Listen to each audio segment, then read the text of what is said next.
This article originally appeared on Alternet. Something extraordinary has happened in Washington. President Donald Trump has made it clear, in no uncertain terms and with no effort to disguise his duplicity, that he will claim that Tehran is cheating on the nuclear deal by October. The facts be damned. In short, the fix is in. Trump will refuse to accept that Iran is in compliance and thereby set the stage for a military confrontation. His advisors have even been kind enough to explain how they will go about this. Rarely has a sinister plan to destroy an arms control agreement and pave the way for war been so openly telegraphed. The unmasking of Trump's plans to sabotage the nuclear deal began 2 weeks ago when he reluctantly had to certify that Iran indeed was in compliance. Both the U.S. intelligence as well as the International Atomic Energy Agency had confirmed Tehran's fair play. But Trump threw a tantrum in the Oval Office and berated his national security team for not having found a way to claim Iran was cheating.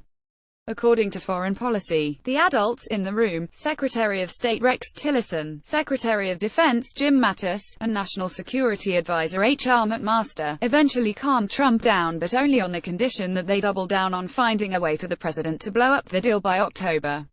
Prior to the revelation of Trump's Iran certification meltdown, most analysts and diplomats believed that Trump's rhetoric on Iran was just that, empty talk. His bark was worse than his bite, as demonstrated when he certified Iran's compliance back in April and when he renewed sanctions waivers in May. The distance between his rhetoric and actual policy was tangible.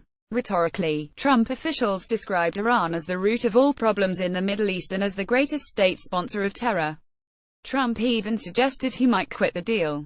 In action, however, President Trump continued to waive sanctions and admitted that Iran was adhering to the deal. As a result, many concluded that Trump would continue to fulfill the obligations of the deal while sticking to his harsh rhetoric in order to appease domestic opponents of the nuclear deal, as well as Trump's allies in Saudi Arabia and Israel. But now, where assessments are changing. The tangible danger of Trump's malice on the Iran deal, as well as the danger of the advice of the adults in the room, became further clarified this week as tidbits of the reality TV star's plans began to leak. How to wreck a deal. Recognizing that refusing to certify Iran would isolate the United States, Trump's advisors gave him another plan. Use the spot inspections mechanism of the nuclear deal, they suggested, to demand access to a whole set of military sites in Iran. Once Iran balks, which it will since the mechanism is only supposed to be used if tangible evidence exists that those sites are being used for illicit nuclear activities, Trump can claim that Iran is in violation, blowing up the nuclear deal while shifting the blame to Tehran.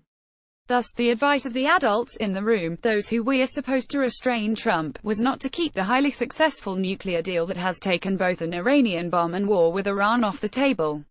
Rather, they recommended killing it in a manner that would conceal Trump's malice and shift the cost to Iran. According to the New York Times, the groundwork for this strategy has already been laid. Senate Foreign Relations Chair Bob Corker RTN calls this strategy radical enforcement of the deal.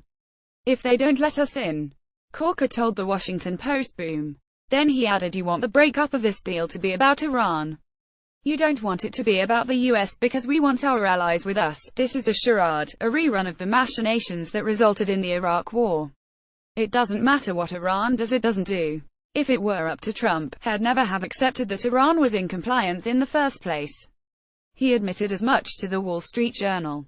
If it was up to me, I would have had them the Iranians non-compliant 180 days ago. Sounding supremely confident of the radical implementation strategy, Trump added that I think they'll be non-compliant in October.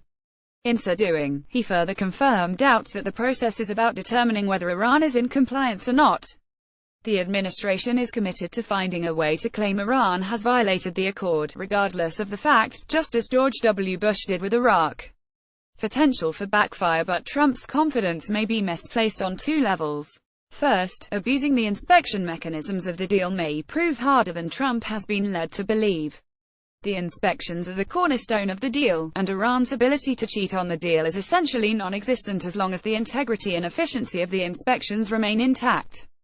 But if Trump begins to abuse the mechanism to fabricate a conflict, he will end up undermining the inspections regime and actually enhance the ability of those in Iran who would like to pursue a covert nuclear program. Precisely because of the commitment of Europe and others to non-proliferation, they are likely to resist Trump's efforts to tinker with the inspections.